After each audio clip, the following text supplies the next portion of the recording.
이 시간 우리에게 주시는 하나님의 말씀은 요한복음 7장 37절로 39절 말씀입니다. 요한복음 7장 37절로 39절 말씀을 저와 여러분이 한 절씩 교독하겠습니다. 명절 끝날 곧 큰 날에 예수께서 서서 외쳐 가라사대 누구든지 목마르거든 내게로 와서 마시라.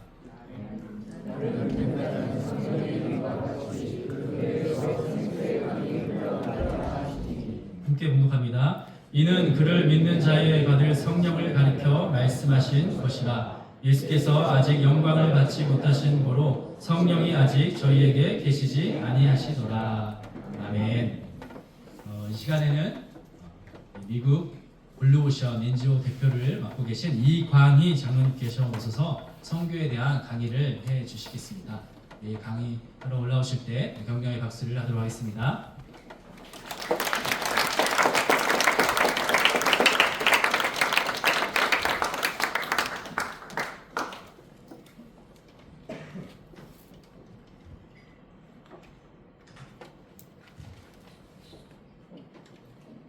감사합니다. 불러주셔서 감사하고 또 이렇게 늦은 오후 시간에 듣기 위해서 와주신 여러분들께 감사드립니다. 좀 길게 하더라도 이해해 주시기 바라겠고, 청년들은 저를 엄근신이라고 이렇게 생각하시겠지만 사실은 농담 좋아하고 웃기 좋아하는 사람입니다. 너무 그렇게 마음에 부담감 갖지 마시고 들어주셨으면 대단히 감사하겠습니다. 전혀 그런 사람은 못 됩니다. 저와 김현준 목사님이 그동안 아주 많이 친하게 돼서 저는 김현준 목사님을 상당히 좋아합니다. 그래서 사실은 계획에 그렇게 있었던 것도 아니고 급작스럽게 이렇게 오게 됐습니다.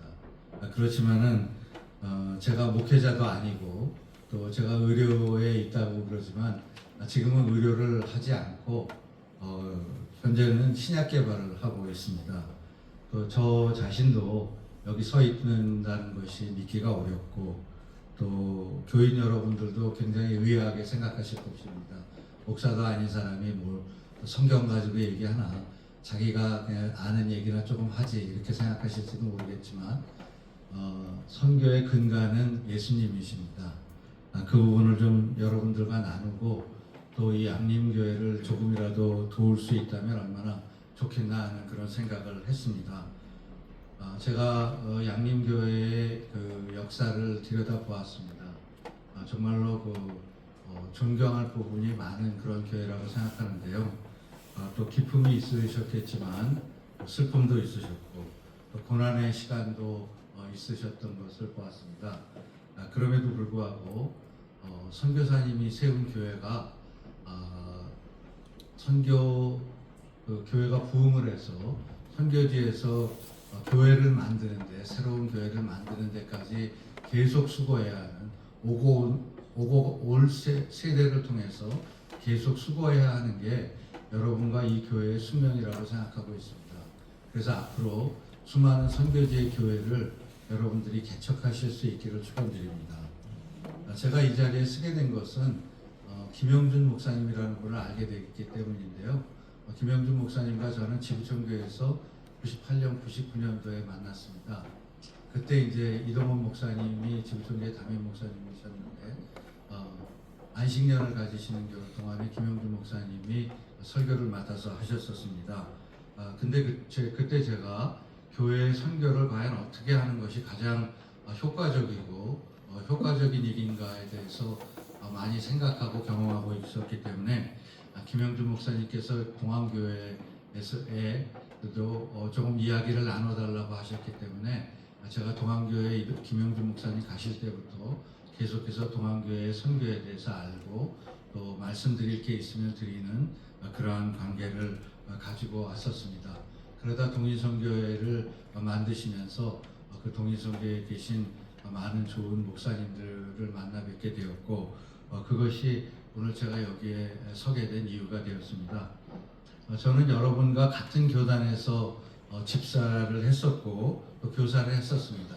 근데 이제 전문의를 따고 박사학위를 마친 다음에 3년간 미국에 가서 유학을 하게 되었습니다. 그 유학 시절에 NIH라는 곳에서 연구를 하게 되었는데요. 그 NIH는 미국의 메릴랜드에 있는 국립보건원입니다.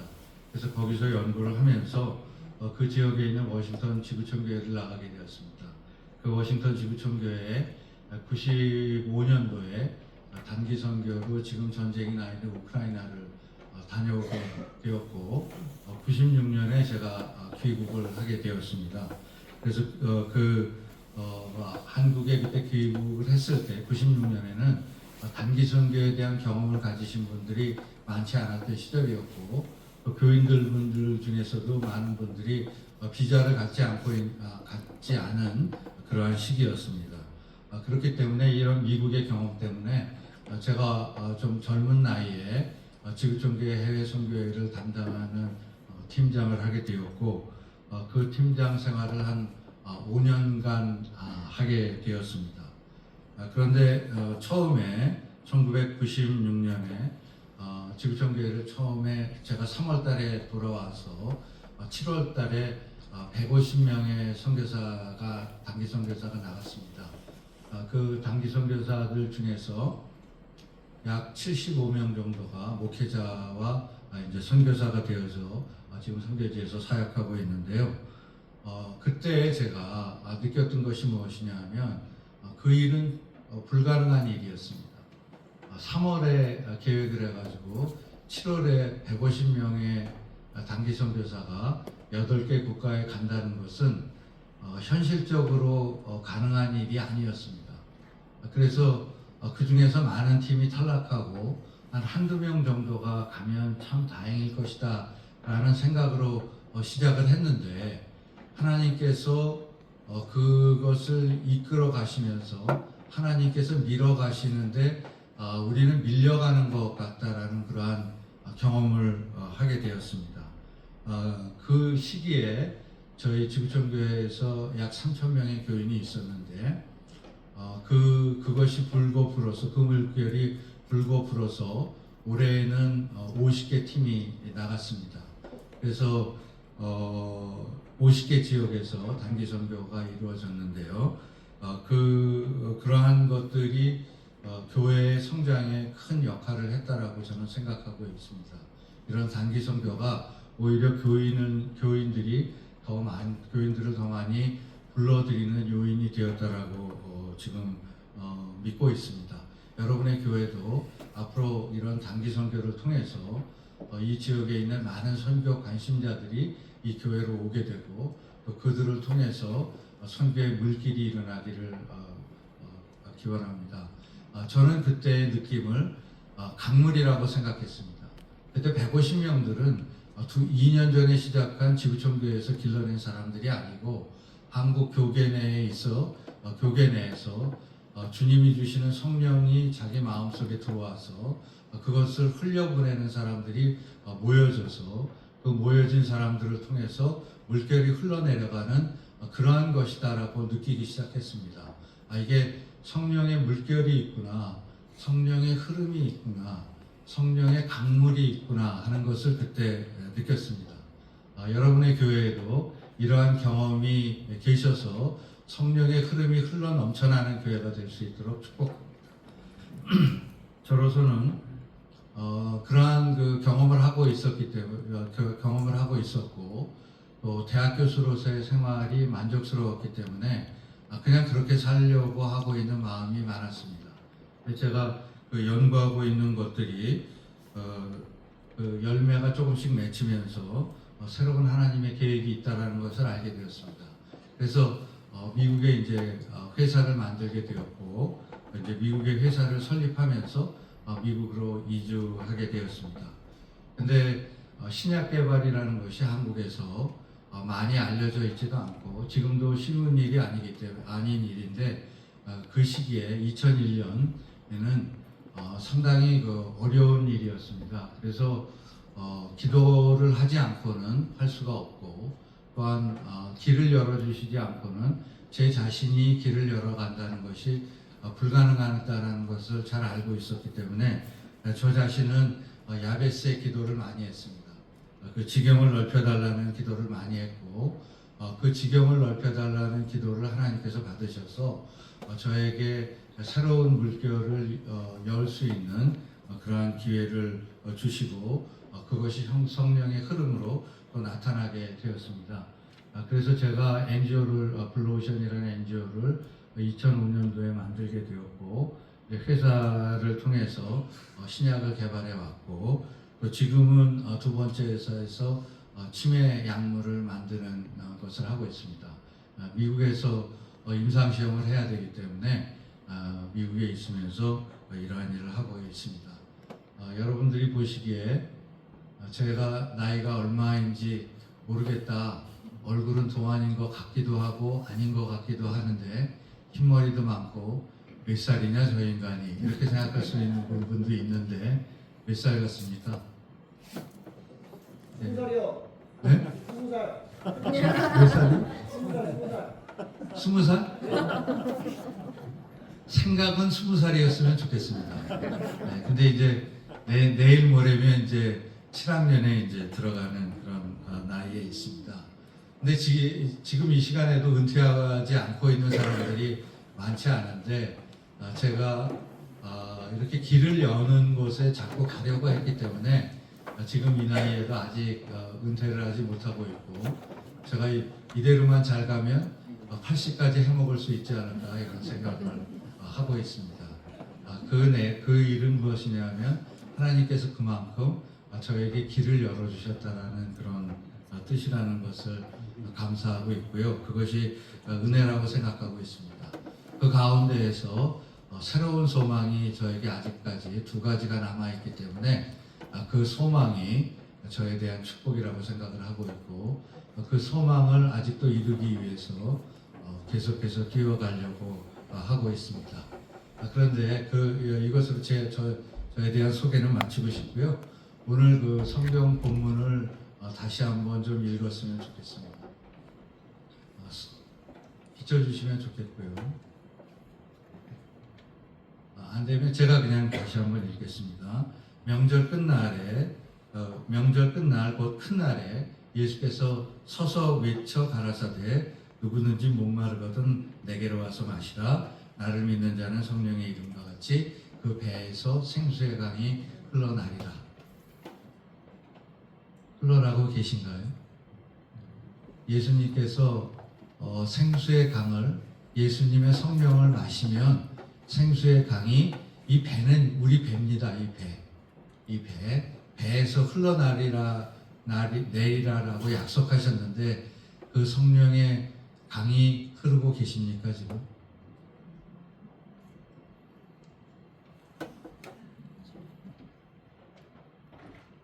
흘러야 합니다. 만약에 흐르지 않는다면 흐르기 위해서 노력을 해야 됩니다. 여기 지금 보시면 성령을 마시라는 예수님의 초청인데요. 이 말씀은 여기 큰 날이라고 하는 것은 초막절의 마지막 날입니다. 초막절은 어떤 날이냐면 광야에서 주님이 이스라엘 사람들을 보호해 주신 것을 기념하기 위해서 지금도 가면 이스라엘 사람들은 자기 집 앞에 조그마한 초막을 만들어 놓고 초막절 기간은 거기에 머물다가 옵니다. 그것은 무엇을 뜻하는 것이냐면 광야에 있는 동안에 낮에는 구름 기둥을 주시죠. 광야에 여러분들이 한번 나가 보시는 것을 추천드리는데요. 광야에 나가시면 굉장히 덥습니다.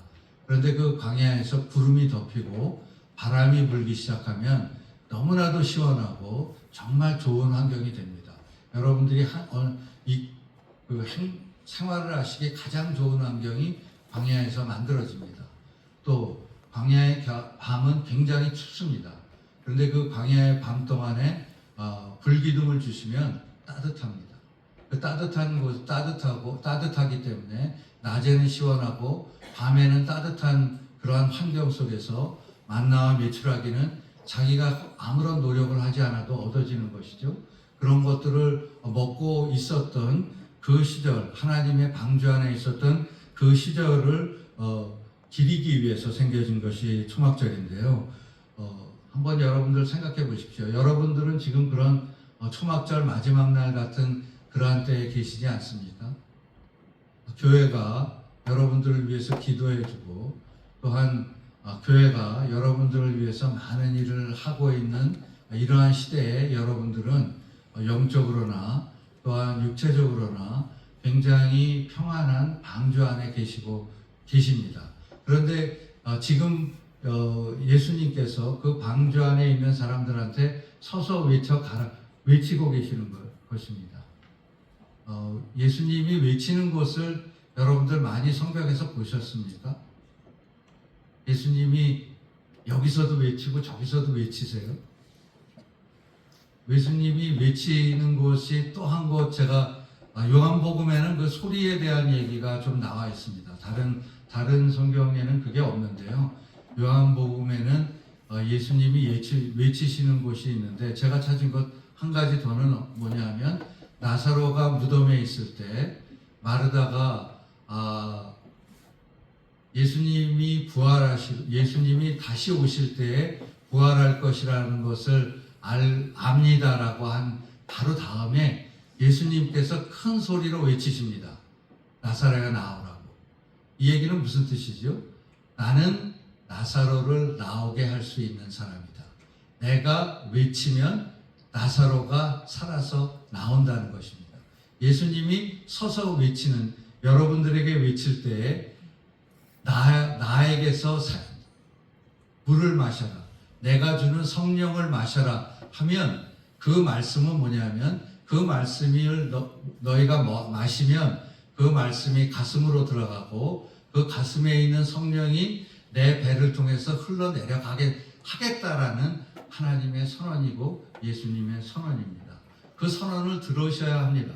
여러분들이 그러한 하나님의 명령을 들으셔서 성령을 마시려고 하시려는 노력을 하셔야 됩니다.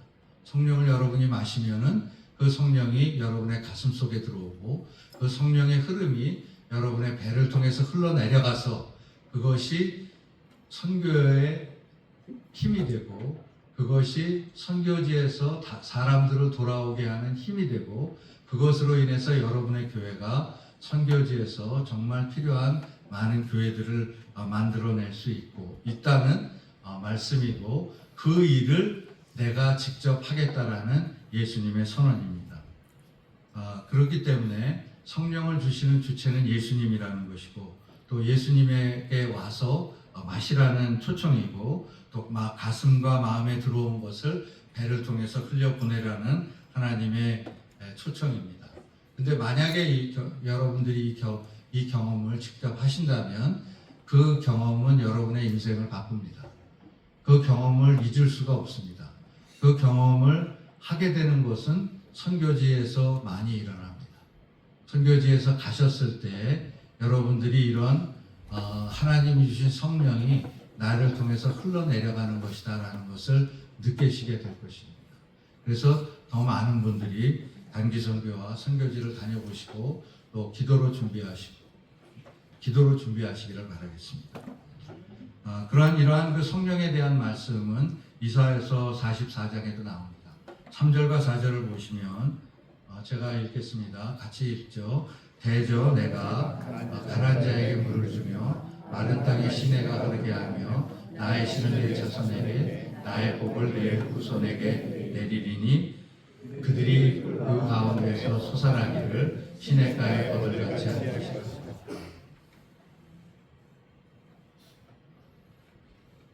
여러분들 여기에 나와 있는 시냇가의 버들을 어떤 나무라고 생각하십니까? 우리가 그 시냇가의 버들에 대한 그 실질적인 그런 경험이 많지 않아요. 그래서 좀 설명을 드리면요. 미국에 가면 그 시온산 캐년이라는 것이 있습니다. 시온산 캐년은 미국의 그 국립공원 중에 하나인데 거기에서 물이 흘러내려옵니다. 그 물이 흘러내려오고 물이 한참 흘러내려온 곳에 숲이 있습니다. 거기에 숲이 있는데 그 숲에 있는 나무들은 한 10m, 20m가 됩니다. 광야에도 한 2m, 3m 되는 나무는 있는데 10m, 20m가 되는 나무는 없습니다. 그런 큰 나무들이 서 있는 곳이 있습니다. 그런데 이 나무들이 서 있는데 이게 겨울에는 시꺼먼 나무들만 있기 때문에 잘 안 보여요. 그런데 이게 4월 달쯤 가면은 이제 초록이 물들기 시작하거든요. 그 초록이 물들기 시작할 때 그 나무를 가서 보시면 사막 가운데 다른 데는 다 광야인데 그 지역에만 커다란 나무들이 서 있습니다. 그 나무를 말씀하시는 것입니다. 그 자손들이 그 시냇가에 솟아난 버들같이 할 것이다라는 것은 그러한 다른 곳에서는 없는 20m나 30m가 되는 나무들과 같이 만들겠다라고 하는 것입니다. 여러분들은 젊은 분들이기 때문에 그러한 나무들이 될 가능성이 있어요. 그러한 나무들이 될 수 있는 노력을 해야 되고 그러한 나무로 가까이 가는 것을 위해서 주님께서 여러분들에게 성령을 내려주시기를 기도해야 합니다. 그리고 그것을 마셔야 합니다. 꼭 마시기 바랍니다. 그래야만 여러분들의 삶이 바뀌고 여러분들의 삶의 목표는 시냇가의 버들이 되는 것입니다. 조그마한 나무가 되는 것이 아니고 시냇가의 버들과 같은 그러한 나무들이 되는 것이 여러분의 목표다라는 말씀을 드리고 싶고요. 그러한 것들을 위해서 여러분들이 계속해서 일들을 하셨으면 좋겠다라는 그런 말씀을 드리겠습니다. 우선 제가 그런 가운데에서 이 양림교회에 대해서 그동안에 보면서 제가 제 느낌, 이 양림교회에 대한 느낌을 한 두세 가지만 좀 말씀을 드리겠습니다. 첫 번째로 양림교회는 제가 보기에는 성령의 능력으로 탄생한 교회라고 믿습니다. 여러분들 한번 120년 전으로 돌아가서 한번 생각을 해보시죠. 켄터키 루이빌에 있는 곳에서 조선까지 어떻게 갔겠습니까? 지금처럼 자동차 타고 그렇게 올 수가 있었을까요? 한번 그 지역에서 여기 조선까지 오기 위해서는 아마도 마차를 타고 가서 기차를 타고 서부까지 가고 서부 연안의 샌프란시스코 같은 데에서 배를 타고 일본으로 왔다가 일본에서 다시 한국의 인천으로 도착하거나 때로는 부산에 도착했다가 다시 한국으로 오는 그러한 길을 와야 조선에 도착할 수가 있었습니다.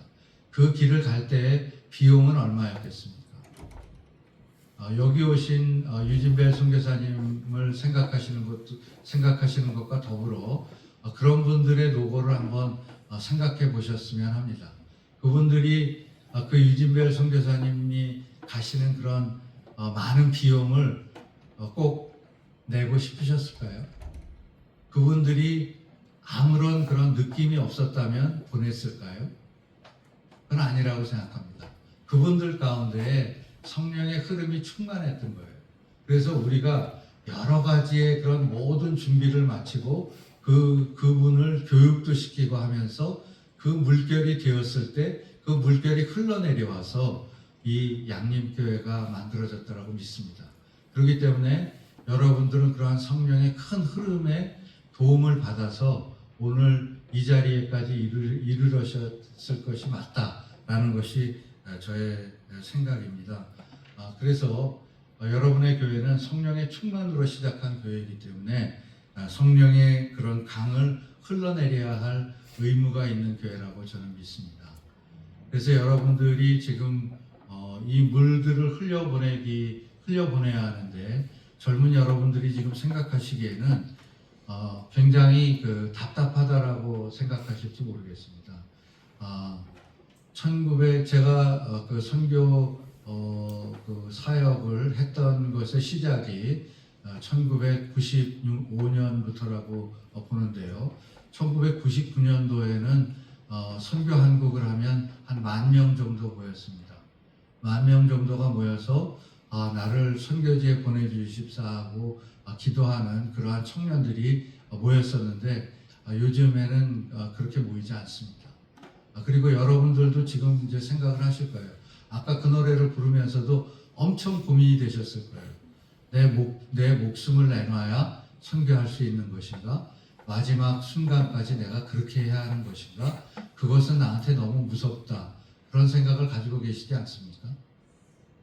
저는 그 생각에서 굉장히 어려웠어요. 저 나름대로 대학 들어가는데도 고생하고 뭐 이렇게 살았는데 좁은 문으로 들어가고 너의 십자가를 지라고 그러니까 이게 뭔 소리냐? 이게 지금 내가 지금 여태까지 고생한 게 얼만데 그 고생을 그렇게 했는데도 그렇게 해야 되나 하는 그러한 퀘스천이 많았습니다. 여러분들도 그렇게 진지하게 생각해 보셨는지는 모르겠지만 만약 여러분들이 진지하게 선교사가 되어야겠다라는 생각을 해보신 적이 있으십니까? 해보신 적이 있으신 분 한번 손 들어 보실까요? 여기서 나는 선교사가 돼야 되겠다 생각해 보신 분 있으세요? 청년들 계시니까 있으세요? 손이 잘 안 들어주시면 야 그럼 난 좀 도와주기라도 해야 되겠다 그런 생각하신 분 있으세요? 끄덕끄덕 하시는 분들은 손 드세요. 손 드셔보세요. 저기 두 분은 손 드실 것 같아요. 맞는 거죠? 손 한번 들어보세요. 이 손 드는 게 굉장히 중요합니다. 나도 잘못해서 손 들어가지고 오늘날 이 지경이 되어 있습니다. 지금 두 분이 손 들고 계시는데 아이고 아름답습니다. 진짜 감사합니다. 젊은 층의 마음이 이래요. 왜냐하면 우리 세대가 좀 잘못된 인식을 여러분들에게 부어드렸어요. 너무 어렵다. 선교는 너무 어려운 거다. 목숨 내놓지 않으려면 시작하지 않는 게 좋은 거다. 이렇게 생각을 하고 계시는데요. 어떻게 생각하시면 되냐 하면 요즘 많은 유튜버들이 여행 유튜버 하죠. 여행 유튜버들 하는 중에 산속을 걸어가는 사람이 있습니다. 그 사람들보다 훨씬 쉽고 도시를 찾아다니는 사람들이 있는데 그 정도의 생각만 하시면 여러분들이 선교할 수가 있어요. 그런 시대가 됐어요. 근데 지금 우리는 어떤 소리를 듣고 있냐 하면 한국의 선교는 파이가 줄었다. 그리고 여태까지 우리는 돈이 조금 있다고 선교지에 가서 조금 까불었는데 이제는 아무것도 할 수 있는 게 우리에게 없다. 라고 얘기하는 소리를 여러분들께 들리게 하고 있어요. 그런 얘기 들어보신 분 있으세요? 그런 느낌을 가지고 계신 분 있으세요? 선교는 너무 어렵다. 우리 한국의 교회는 앞으로 선교를 하지 못할 거야. 그런데 내가 이제 와서 무슨 끝물에 선교에 나서냐 이런 생각을 가지신 분 있으세요? 그것도 생각 안 해보셨어요? 한번 오늘 생각하는 기회가 됐으면 좋겠습니다. 여러분들 한번 생각을 해보세요. 파이가 줄어들 때에는 우리가 뭘 해야 됩니까?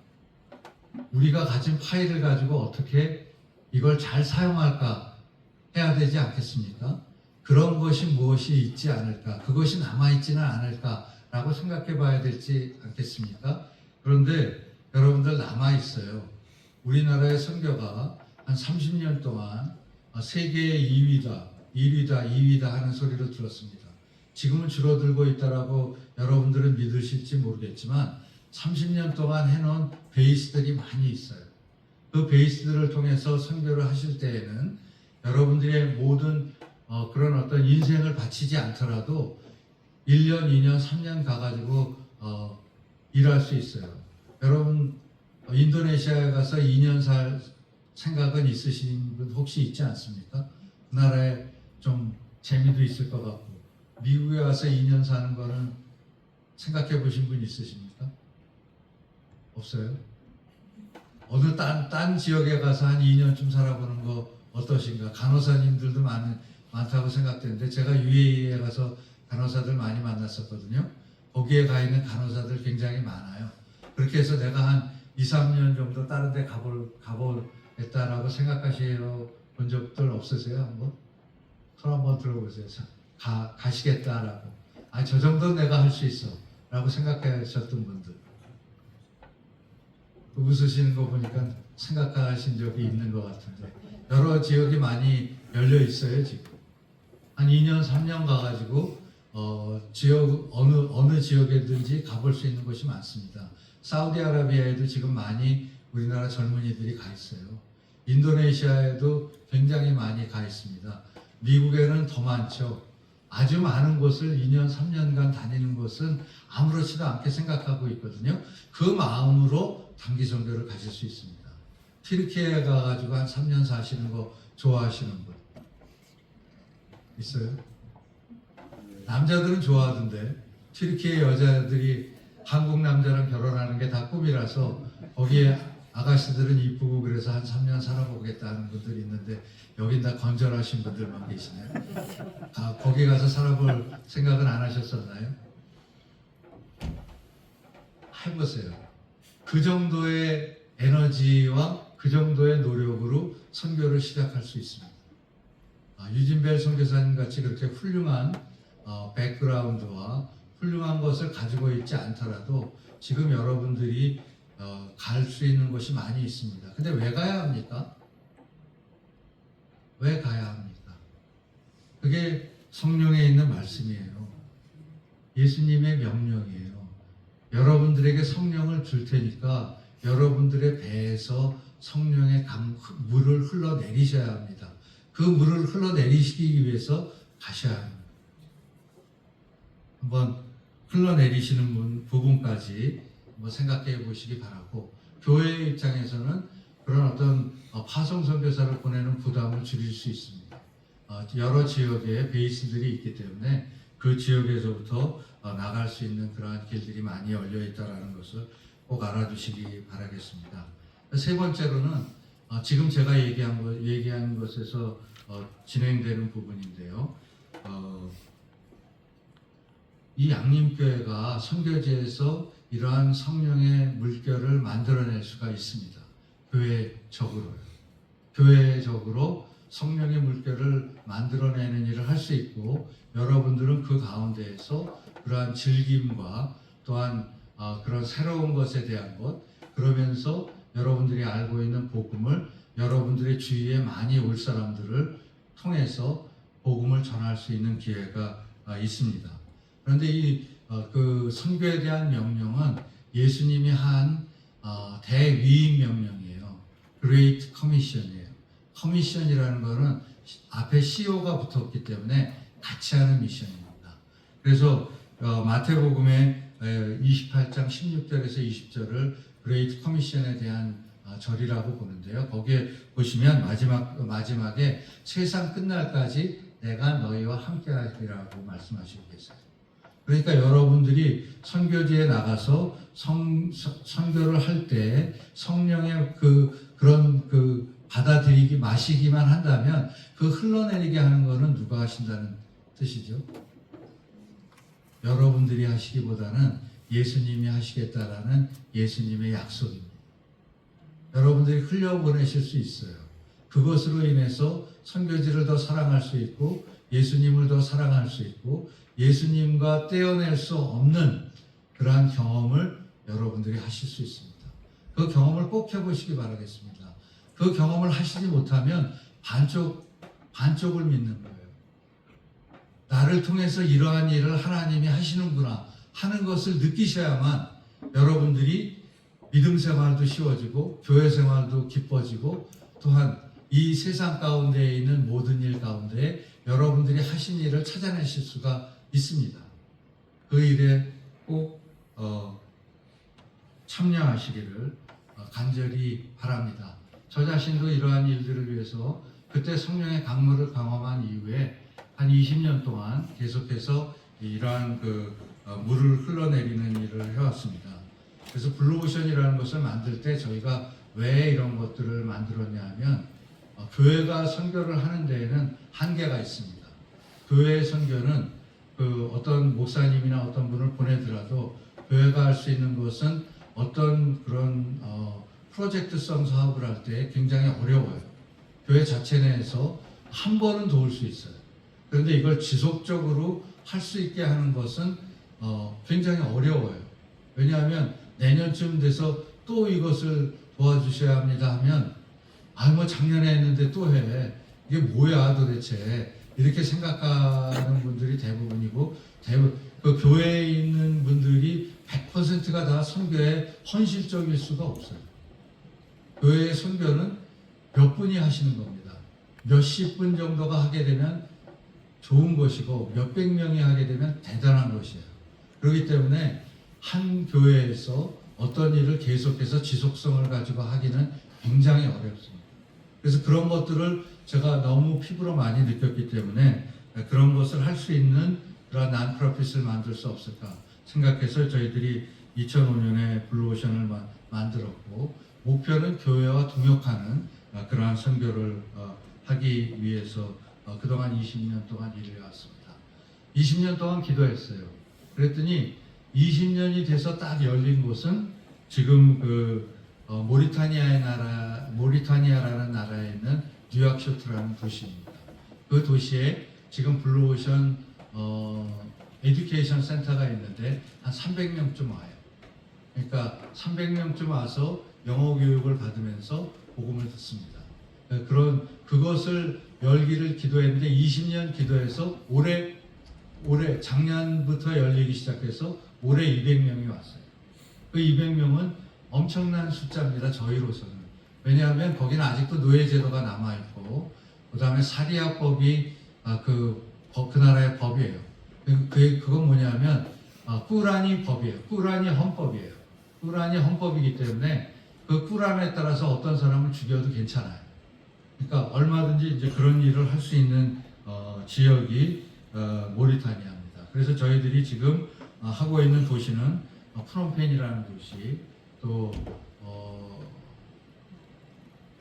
그다음에 치앙마이라는 도시, 또 발리. 목사님 지난주에 다녀오신 발리도 굉장히 그 선교지로서는 중요한 지역이고, 또 여러분들의 교회가 협력할 수 있는 그러한 기회가 열리고 있는 지역이고, 아주 상당히 고무적이라는 느낌을 지난주에 받고 돌아왔습니다. 그리고 이스탄불이라는 도시, 또 베들레헴. 여러분들 베들레헴이라는 도시를 잘 아시는지는 모르겠는데 예수님 태어나신 곳이죠. 근데 그곳에서 지금 크리스찬이 몇 프로 정도 되시는지 아십니까? 베들레헴이라는 도시에는 크리스찬이 얼마나 있을까요? 40에서 50%가 크리스찬입니다. 여러분들 믿어지세요? 거기가 베들레헴은 팔레스타인 지역입니다.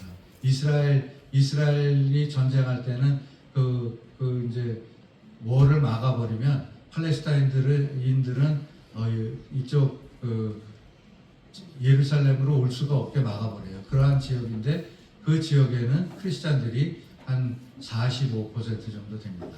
아직까지도. 저는 이해할 수가 없어요. 어떻게 예수님 태어나신 고기만 어떻게 45%의 크리스찬이 있다라고 얘기할까? 거짓말은 아닐까? 라고 생각해 봤는데 가서 보니까 집에 십자가를 붙여놓은 집이 많아요. 실제로. 많은 집들에 십자가를 붙여놓고 있고, 또 정말로 이해할 수 없는 주님의 방법으로 그 지역에 그런 크리스찬들이 있습니다. 그런 말씀을 드리면서요, 그 발리와 더불어 저희 블루오션이 우리 양림교회와 좀 협력할 수 있는 부분들에 대해서 조금 말씀을 드리고 싶습니다. 첫 번째는 내년에 여러분들이 그 비전 트립을 오신다고 들었어요. 비전 트립에 참여하시는 분은 참여하시고 아까 참여하시고 비전 트립 참여하시죠. 비전 트립에서 뭘 보셨으면 좋겠어요? 미국에 오는 비전 트립인데 요즘에 그 한국이 미국에 대한 생각이 많이 좀 안 좋지 않습니까? 근데 미국의 비전 트립을 오시잖아요. 워싱턴에서는 뭘 보고 싶으세요? 그래서 저희가 워싱턴에 오래 살고 있기 때문에 어떤 곳을 보면 좋겠다라는 그런 의견을 드릴 수가 있는 것이죠. 그래서 보면은요, 워싱턴은 백악관도 있죠. 그다음 캐피털 힐이라는 데가 있지 않습니까? 그다음에 링컨 기념관도 있고, 미국의 그런 어떤 사회가 중요시하는 곳들이죠. 왜냐하면 링컨이라는 위대한 대통령이 미국을 만들었으니까, 분열되기 바로 직전에 미국을 통합하게 만들었기 때문에 그러한 것들이 중요한 것이긴 하지만, 여러분들 워싱턴의 영적인 상황에 대해서 생각해 보신 적이 있으실까요? 혹시? 워싱턴은 영적으로는 어떨까요? 지금 미국은 거의 모든 주가 그 세임섹스 매리지가 합법화되어 있습니다. 그리고 그 법을 만들어 가면서 그러니까 세임섹스 매리지를 그리고 그러한 LGBT 사람들을 이해하지 못하면 변호사를 안 시키는 법까지 만들고 있어요. 그런 법을 만들고 있는 미국의 영적인 그런 것은 뭐라고 보이시죠? 세속주의 이런 것들이라고 보이시지 않으세요? 여러분들 12.7에 나가신 분들도 여기 있으시죠? 우리는 지금 굉장히 막으려고 애쓰고 있잖아요. 근데 미국은 그게 완전히 다 퍼져 있어요. 왜 그렇게 됐을까요? 그리고 그 가장 중심이 되었던 도시가 어딜까요? 그게 바로 워싱턴입니다. 워싱턴에서는 그 마틴 루터 킹 목사님의 동상이 있어요. 그 미국의 흑인들에게 자유를 가져왔던 그러한 도시이기도 하지만 이러한 모든 법들이 통과되어져 있는 곳이기도 합니다. 거기에 헌재에서 통과를 시켰기 때문에 이게 다 된 거예요. 그러니까 헌재에서 그 헌재에 있는 법관들이 이거는 합법적이다라고 통과를 시켰기 때문에 된 것입니다. 그것의 영적인 흐름은 무엇이었을까요? 하는 생각을 해보면서 본다면 보셔야 될 것들이 여러 것들이 생깁니다. 그래서 미국은 왜 전쟁을 중요시하는가? 미국은 어떻기 때문에 무엇 때문에 자기들의 패권을 놓치지 않으려고 하는가 하는 그러한 것들이 이렇게 쌓여 있는 것들을 보시면 좋습니다. 그리고 미국의 선교가 유진벨 선교사님이 오시기 전에 한국의 공사관이 있었어요. 한국의 주미공사관은 고종 시대부터 있었습니다. 있었던 것을 일제가 25불에 미국 사람한테 팔았어요. 판 것을 다시 최근에 한국 분들이 다시 구입을 해서 지금은 주미 대한민국 공사관이라는 곳이 있습니다. 거기에 가시면 한국 선교가 어디서부터 시작이 되었는지 신사유람단에 어떤 영향을 누가 어떻게 줬는지 하는 생각을 해보실 수가 있습니다. 그래서 그런 것들을 좀 도와드릴 수가 있고요. 혹시 여러분들이 관심을 가지신다면 메릴랜드는 지금 광주도 마찬가지지만 그런 어떤 바이오텍 클러스터를 만들려고 굉장히 많이 노력을 하시는데 메릴랜드도 마찬가지입니다. 근데 제가 그 지역에 한 20년 있다 보니까 그 지역의 역사에 대해서는 아주 잘 알고 있고 그 장소들에 대해서 제가 알고 있기 때문에 여러분들이 원하신다면 메릴랜드 투어를 제가 직접 이렇게 가이드를 해드리겠습니다. 그리고 그것이 이제 저희들이 제일 먼저 여러분 교회를 도와드릴 수 있는 일이라고 생각을 하고 연락을 주시면 저희가 무엇을 좋아하시는지 알아보고 그래서 그런 사이트로 여러분들을 안내하도록 하겠습니다. 그다음에 지금 그 어떤 선교지에서의 어떤 상황 이런 것들도 굉장히 중요하기 때문에 조금 나누자면요. 여러분들이 그렇게 선교로 나가시기가 어려워하시기 때문에 하나님은 또 다른 방법을 준비하셨어요. 많은 모슬렘들이 자기들의 모습 때문에 돌아오고 있습니다. 지금 교회가 가장 많이 부흥하는 나라가 어딘지 혹시 아십니까? 교인들이 가장 많이 증가하고 있는 나라. 그런 것을 발표하고 있는 곳이 보이스 오브 마터.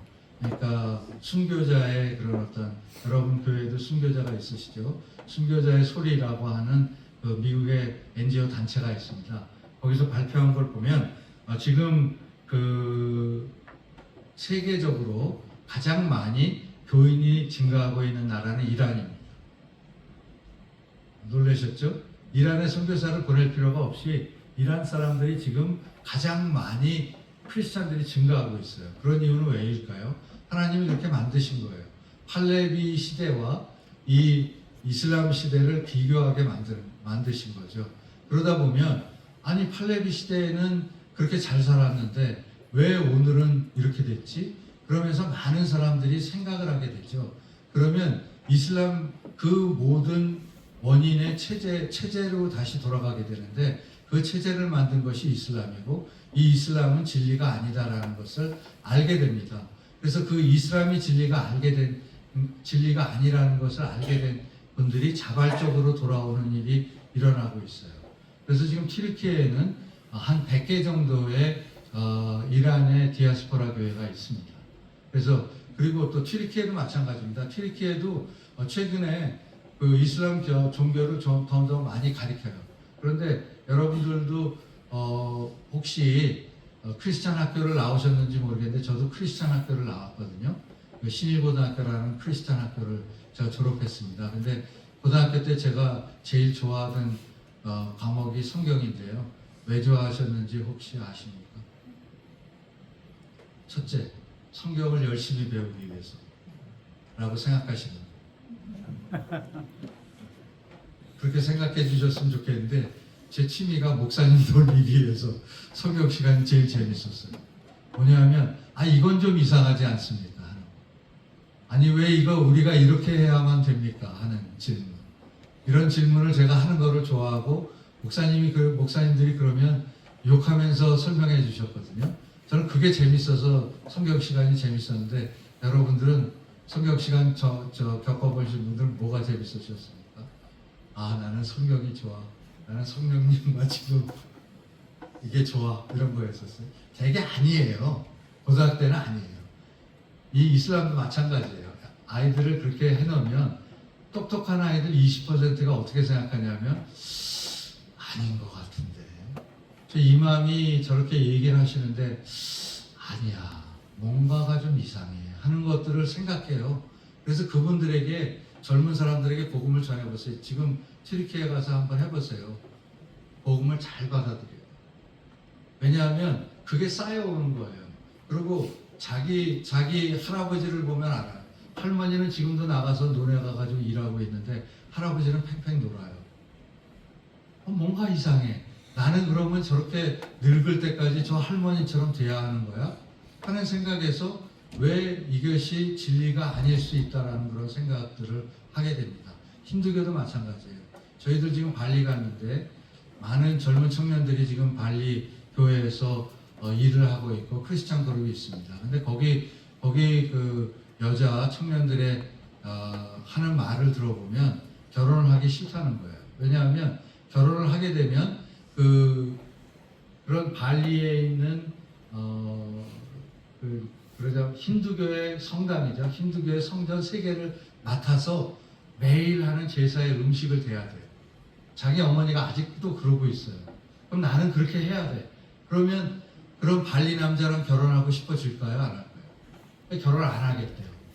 그러니까 쉽게 말하자면 그런 체제에 대한 의심들을 많은 젊은 사람들이 가지고 있기 때문에 여러분들 나이가 비슷한 분들이 가가지고 자기 얘기를 하기 시작하면 그분들이 듣고 그분들이 변화가 됩니다.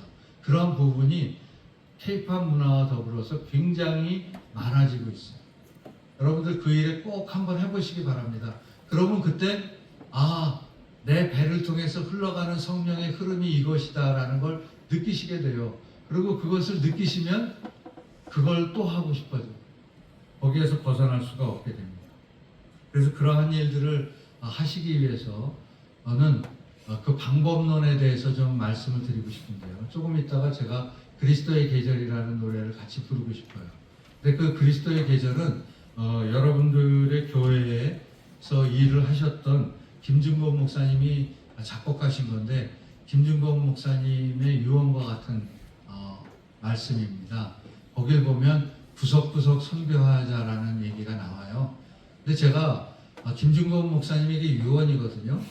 여러분들 김준범 목사님 아시죠? 여기에서도 근무하시다가 서울로 올라가셔서 CCC는 들어보셨나요?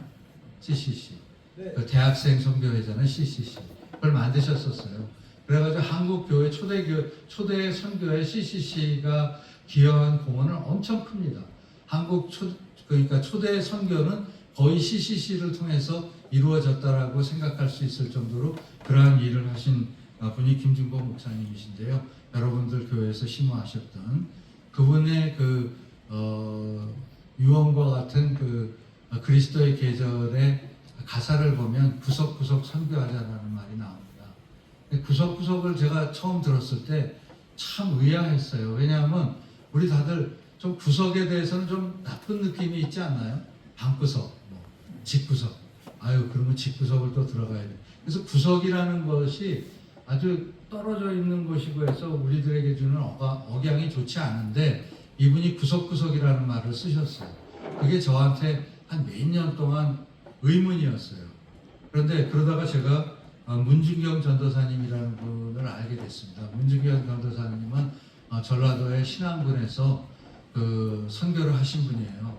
근데 그 선교를 하실 때에 신안군에 있는 섬들은 그 물이 빠지면 어떻게 걸어갈 수 있다고 합니다.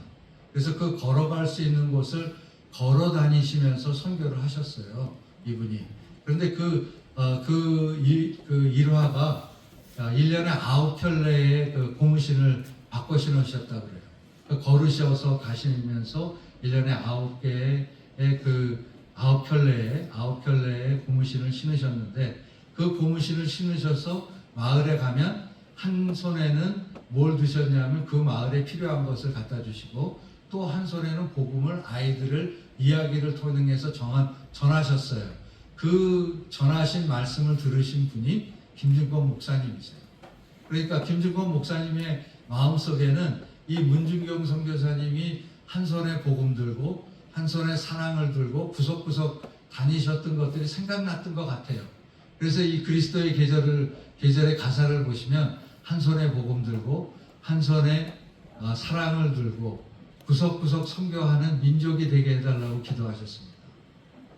여러분들이 문준권 목사님, 김준권 목사님이 이 교회에서 기도하셨다고 생각하고요. 저는 유진벨 목사님이 이 교회에서 기도하셨을 거라고 생각합니다. 그 목사님들은 여러분들 청년들이 이 자리에 올 것을 기대하고 계셨어요. 여러분들을 위해서 어떤 기도를 하셨을까요? 그 두 분이 한번 생각해 보십시오. 여러분들을 위해서 어떻게 기도하셨겠습니까? 그 미래에 올 청년들이 구석구석 세계를 선교하게 해달라고 기도하시지 않으셨겠습니까? 당연한 거 아닙니까, 그게? 그걸 모른다면 그게 말이 됩니까? 여기 앉아 있을 수 있습니까?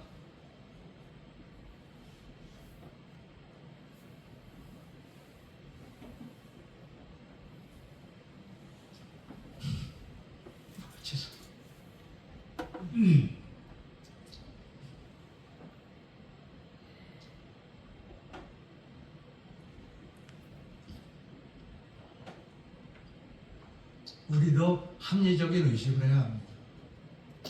지금 많은 모슬렘들이 그렇듯이 우리도 합리적인 의식을 해야 됩니다. 우리가 뭔가, 우리가 왜 이 세상에 나와 있는가, 우리가 이 세상에서 할 일은 무엇인가, 내가 왜 양림교회를 다니는가, 내가 양림교회 청년으로 할 일은 무엇인가, 여러분들의 마음속에서 생각해 보셔야 돼요. 꼭 생각하시기 바라겠습니다. 구제라는 것에 대한 말씀을 좀 드리고 싶습니다. 구제라는 것은 예수님이 너무 좋아하시는 일입니다. 근데 그 구제는 여러분들의 것을 나누는 거거든요. 선교는 여러분들의 것을 나누는 데부터 시작합니다. 여러분들의 주위에 계신 분들에게 크건 작건 간에 나눌 때부터 선교는 시작하는 거예요. 그러니까 여러분들이 선교사가 되고 싶으면 먼저 여러분들의 옆에 있는 분들을 도우시기 바라겠습니다. 여러분들의 옆에 어려운 분들이 있다면 조금씩이라도 도우세요. 그러면 그분들의 마음이 변하고 그분들이 보는 양림교회에 대한 생각이 변하고 그분들이 교회에 오시게 됩니다.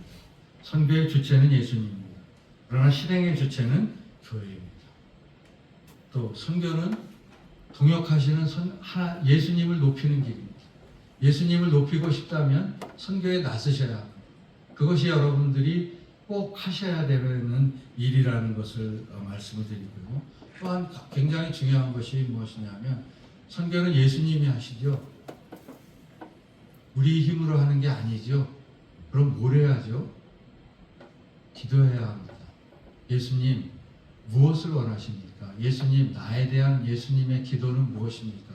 물어야 합니다. 그리고 그 대답을 얻을 때까지 열심히 기도하셔야 합니다. 그러면 여러분들에 대한 길을 하나님 예수님께서 보여주세요. 그 길을 갈 때만 여러분들이 시냇가의 버들과 같이 될 수 있습니다. 그 길을 가지 못하면 여러분들이 그러한 패스웨이에 들어가지 못하는 거예요. 그 패스웨이는 공부 잘해서 되는 것이 아닙니다. 그 패스웨이는 예수님과의 연결이 되고 예수님이 주시는 성령을 여러분들이 마시고 그것을 흘러내릴 때에 가능한 것입니다. 그 일이 더 중요한 것입니다. 그래서 기도하시기 바라겠고요. 여러 곳에서 여러분들이 구석구석 선교할 수 있는 기회들이 여러분들의 주위에 많이 만들어져 있고 또 동인 선교에도 그 일을 위해서 여러분들을 돕고 싶어하고 저 또한 그 일을 위해서 여러분들을 돕고 싶고 그 일을 통해서 양림교회가 성령의 물결을 흘러내릴 수 있습니다. 스가랴서 14장 8절을 좀 같이 읽겠습니다. 스가랴서 14장 8절을 보면요, 그날의 생수가 예루살렘에서 솟아나서 절반은 동해로 절반은 서해로 흐를 것이다 라고 되어 있습니다. 여러분, 이게 마음에 와 닿으세요? 이건 예언의 말씀입니다. 예수님이 하신 말씀입니다. 예루살렘을 가보면은 광야의 땅이에요. 그런데 그 땅에서 생수가 예루살렘에서 솟아날 것이라고 말씀하고 계십니다. 르비딤에서 바위를 치지요. 마시기 위한 물을 예수님께서 주셨죠. 그런데 여기서 나오는 생수는 저는 여러분들이 흘러내려 보내신 그러한 물결이라고 생각합니다. 이 선교를 위해서 성령을 받으셔서 성령을 흘러내리셨던 수많은 사람들, 그것이 물결이 되고 그 물결이 어느 날 갑자기 예루살렘 그 마른 땅에서 솟아난다는 뜻이에요. 그 솟아나서 절반은 동해로 절반은 서해로 흐를 것이다 라는 말이 있는데, 동해로 흐르면 어디로 가시는지 아십니까? 그 물이 동쪽으로 흐르면, 예루살렘에 흘러서 물이 동쪽으로 흐르면 사해로 가요. 사해 쪽으로 가서 사해를 통해 가지고 아라바를 바다에 이르게 됩니다. 그 바다에 이르게 되는 곳에 대한 그 예언이 또 예수께서 47장 7절에서 9절에 나와 있습니다. 그걸 한번 읽어보면요, 어떤 얘기가 나오냐면, 내가 돌아간즉 강 좌우편에 나무가 심이 많더라. 그가 내게 이르시되 이 물이 동방으로 향하여 흘러 아라바로 내려가서 바다에 이르리니 이 흘러내리는 물로 그 바다의 물이 소성함을 얻을지라. 이 얘기는 무슨 얘기냐면, 사해의 그 죽은 바다라서 사해죠. 그 사해가 흐르는 곳마다 번성하는 모든 생물이 살고 또 고기가 심이 많으리니 이 물이 흘러 들어가므로 바닷물이 소성함을 얻겠고 이 강이 이르는 각처에서 모든 것이 살 것이며, 성령의 물결은 모든 것을 살리신다고 하시는 얘기입니다. 그렇기 때문에 여러분들이 흘러내리시는 물결로 인해서 모든 것이 살 것이고요. 또 서해로 들어가는 물이 아까 나왔죠. 서해로 들어가는 물은 서해로 가면 뭐가 나오는지 혹시 아십니까? 예루살렘에서 물이 서쪽으로 가면 어디로 가는지? 지중해로 가요. 만약에 예루살렘에서 물이 흘러내리면 서쪽으로 쭉 가면은 그 언덕을 쭉 내려가 가지고 그 물결이 지중해를 덮습니다. 그런 물을 상상하시면서 하박국 2장 14절을 다시 보면요, 우리가 많이 노래로 부르는 것이지만 대저 물이 바다를 덮음 같이 여호와의 영광을 인정하는 것이 세상에 가득합니다. 이 물결이 예루살렘에서 흘러내려온 성령의 물결이라는 말씀입니다. 그러니까 성령의 물결이 지중해를 덮는다는 것이에요. 저는 이 말씀을 그렇게 이해하면 훨씬 더 은혜가 됩니다. 여러분들이 앞으로 만들어내실 성령의 물결이 지중해를 덮는다는 거예요. 그 지중해를 덮게 되면 예수님이 영광을 받으신다는 것이다. 그러니까 여러분들이 성령을 흘러내리는 이유는 예수님이 영광을 받게 하기 위해서예요. 여러분들이 성령의 흐름을 흘러내려야만 하는 이유는 예수님이 영광을 받기 위해서입니다. 그 일에 쓰임 받으시기 바랍니다. 양림교회는 참으로 훌륭한 교회입니다. 여러분들 아까도 말씀드렸지만 여러분들의 상처가 있는 것을 많이 보았습니다. 6.25 때 이 교회에서 많은 분들이 순교하셨고 또 저로서는 얘기하기도 어려운 5.18 때 또 청년들이 많이 희생을 당하셨다는 걸 봤습니다. 그 고난을 여러분들에게 왜 주셨을까요?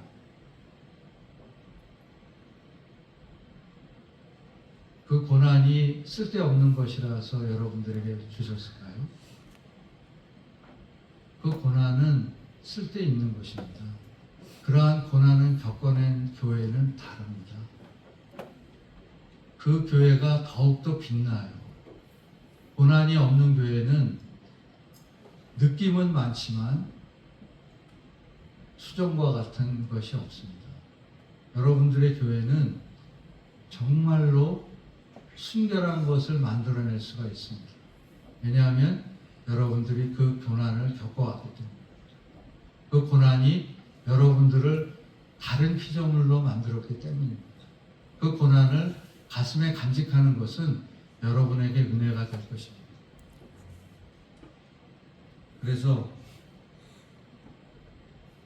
그런데 이 고난을 한번 다시 생각하면서 여러분들이 물을 흘러내리신다고 다시 한번 생각해 보시면 또 한 가지 생각할 것이 있어요. 뭐냐면 지금 우리나라 교회는 많은 곳에서 부흥이 멈췄다라고 생각합니다. 그러나 저는 그렇게 생각하지 않습니다. 여러분 청년분들이 그러한 고난을 통한 그러한 물결, 고난을 이겨낸 물결을 흘러내리기만 한다면 그것이 동인선교회를 통해서 한국에 부흥이 오는 기폭제가 된다고 저는 믿고 있습니다. 여러분들이 대한민국의 선교를 다시 살릴 수 있다라는 말씀이고 저는 그것을 부탁드리는 것입니다. 여러분들이 그 주체예요.